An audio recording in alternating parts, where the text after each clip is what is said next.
کیونکہ ہمارے پاس جو مثالیں قرآن اور سنت سے ملتی ہیں، نبی کی نماز جب بھی قضا ہوئی ہے توبہ کو کافی نہیں سمجھا گیا، قضا بھی پڑھی گئی ہے اور توبہ بھی کی گئی ہے، استغفار بھی کیا گیا ہے۔ اب یہ آپ کا دعویٰ ہے کہ 20 سال جب نمازیں ہو جائیں گی تو وہ معاف ہیں توبہ سے، یہ تو آپ حدیث پیش کرو نا، آپ کے ذمے جو دعویٰ کرتا ہے حدیث پیش کرنا اس کے ذمے، کہ نمازیں جب تھوڑی تھیں تو قضا کرنا ضروری، جب زیادہ ہو گئی تو قضا ضروری نہیں ہے۔ یہ کہاں سے نکالا آپ نے مسئلہ؟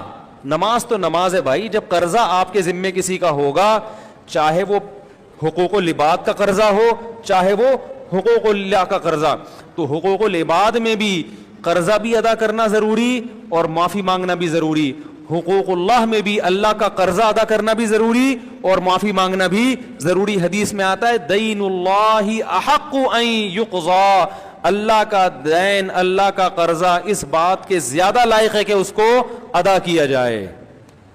نہیں آ رہی بات سمجھ؟ تو یہ اللہ کا قرضہ ہے جو نمازیں آپ کے ذمہ رہ رہی ہیں، تو قرضہ بھی ادا کریں گے اور وقت پہ ادا نہ کرنے کا جو گناہ ہوا اس سے توبہ بھی کریں گے۔ تو ہم نے عقلی دلیل بھی دے دی حدیث سے بھی۔ آپ کہتے ہیں کہ یہ عقلی باتیں کر رہے ہیں، اصل میں نہ آپ کے پاس حدیث ہے اور نہ کھوپڑی ہے، بے وقوفوں والی باتیں کرتے ہو آپ بیٹھ کے ممبروں پہ۔ چاروں ائمہ کا مذہب ہے کہ نماز قضا ہو جائے اس پر پوری امت کا اجماع ہے کہ وہ صرف توبہ سے معاف نہیں ہوتی، جان کر قضا کی ہو یا بھولے سے کی، چاروں کا اجماع ہے۔ صرف امام احمد ابن حنبل اس کے قائل ہیں کہ نماز جان کر قضا کر دی تو صرف توبہ کافی ہے، لوٹانا ضروری نہیں ہے۔ لیکن اس کی بیس یہ نہیں ہے جو آپ کی بیس ہے، اس کی بیس یہ ہے کہ وہ کہتے ہیں جو نماز جان کر قضا کر دے وہ کافر ہو گیا۔ اب جب کافر ہو گیا تو باقی نمازیں جب چھوڑے گا تو حالت کفر میں چھوڑے گا، اور کافر جب اسلام قبول کرتا ہے تو نمازوں کی قضا ضروری نہیں ہوتی، کیونکہ اس پر واجب ہی نہیں ہے نا نماز۔ جبکہ آپ تو مسلمانوں کی بات کر رہے ہیں، آپ اس کو مسلمان مان کر کہہ رہے ہیں کہ وہ نمازیں قضا کرے، یہ کہیں کسی کا بھی مذہب نہیں ہے، کسی کا بھی قول نہیں ہے، اجماع امت کے خلاف ہے۔ تو پوری امت کے اجماع کے خلاف دعویٰ، اور حدیث بھی پیش نہیں ہے، اور حدیث کا مطالبہ کس سے شروع کر دیا؟ ہم سے۔ تو یہ جو شوشے چھوڑے گئے ہیں نا آج کل نمازیں قضا، لوگ کہتے ہیں اس میں حرج ہے 20 سال کے، اور شریعت میں حرج نہیں ہے۔ حرج جب ہوتا ہے جب 20 سال کی نمازیں ہم کہہ رہے ہوتے ایک دن میں پڑھو، حرج بھی خود بیٹھ کے بنا لیا، ٹھیک ہے نا۔ 20 سال کی نمازیں 20 سال میں پڑھو بھائی، 40 سال کی نمازیں 40 سال میں پڑھو۔ ہم کب کہہ رہے ہیں ایک ہی دن میں کمپلیٹ کرو؟ تو 40 سال کی نمازیں 40 سال میں نہیں پڑھ سکتا۔ تو زکوٰۃ آپ وقت پہ ادا نہ کرو، بعد میں ادا کرنی ہے۔ روزہ نہ رکھو، عدتم من ایام اخر، قرآن کہہ رہا ہے بعد میں پورے کرنے پڑیں گے۔ صرف حائضہ عورت کو اجازت دی گئی ہے شریعت میں کہ وہ نماز جب چھوڑے گی تو وہ قضا نہیں کرے گی، اور اس کی بھی وجہ یہ ہے کہ اس پر قضا سرے سے واجب ہی نہیں ہے، یعنی نماز واجب ہی نہیں ہوئی، لیکن اس میں بھی اللہ نے روزے میں قضا کا حکم دے دیا۔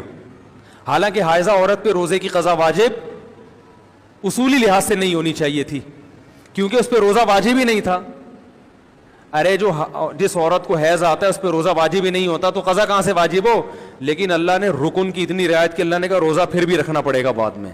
نماز میں چھوٹ اس لیے دے دی کہ وہ تعداد اس کی زیادہ ہوتی ہے۔ سمجھ رہے کہ نہیں سمجھ رہے؟ حالانکہ حائضہ پہ تو نماز واجب ہی نہیں ہوئی تھی، پھر بھی جو ہے نا اس کو نماز میں صرف چھوٹ دی جا رہی ہے کیونکہ واجب ہی نہیں ہوئی تھی، روزے میں پھر بھی چھوٹ نہیں دی جا رہی۔ اور آپ کہہ رہے ہو روزہ بھی معاف جو جان کر قضا کر دے، نماز بھی معاف، حالانکہ نماز اس پر واجب بھی ہوئی ہے اور روزہ بھی اس پر واجب ہوا ہے۔ تو میرے بھائی توبہ بھی کرنی پڑے گی اور وہ قضا بھی پیش کرنی پڑے گی اللہ کے۔ اور رہا مسئلہ حرج کا، یہ آپ کا بنایا ہوا ہے، تو عقلی باتیں خود کرتے ہیں بے وقوفوں والی، اور الزام ہم پہ لگاتے ہیں عقلی دلیل لیتے ہیں ان کے پاس قرآن اور سنت سے۔ آپ کے پاس کون سی دلیل ہے؟ یہ اعتراضات کرتے ہیں، خود الٹی سیدھی عقل استعمال کرتے ہیں اور ہمیں یہ تانے دیتے ہیں۔ تو یہ قضائے عمری جو انہوں نے اڑا دی نا، یہ اپنی عقل استعمال کر کے اڑائی ہے، اس پر ان کے پاس کوئی قرآن و حدیث سے دلیل نہیں ہے۔ کہہ رہے ہیں تو اتنا بڑا مجرم جان کر قضا کی ہے، تو جان کر قضا کی ہے تو اور بڑا مجرم ہے، اس کو تو نماز بالکل معاف نہیں ہونی۔ جب بھولے سے جو قضا ہو جائے اس کو نماز توبہ سے معاف نہیں ہوتی، تو جان کر قضا کرنے والے کے، ایک آدمی غلطی سے آپ کے پیسے کھا گیا بھولے سے، اس کو یاد ہی نہیں تھا آپ کے پیسے دینا، تو جب آپ اس سے پیسے مانگو گے تو اس کی ذمہ داری یہ پیسے لوٹائے اور سوری بھی کرے۔ اور جو جان کر کھا گیا ہو جو بھولے سے کھائے ہو نا اس میں تو پھر بھی آپ کہو کہ چلو اب کھا گئے یار کوئی بات نہیں معاف کر دیا, لیکن جو جان کر کھا کے بیٹھا اس کو تو آپ کہو کہ بھائی معافی کے ساتھ ساتھ ڈبل کر کے لوں گا میں, ایسا ہوتا ہے نا. تو جو جان کر نماز قضا کرے گا اس کے تو معافی بھی مانگنی ہے اور نماز کی ادائیگی بھی زیادہ ضروری ہے. تو جو اس کے خلاف بات کرتے ہیں وہ بلا وجہ کی عقل استعمال کر رہے ہیں, غلط عقل اور قرآن و سنت کے خلاف عقل, اجماع امت کے خلاف عقل استعمال کر رہے ہیں.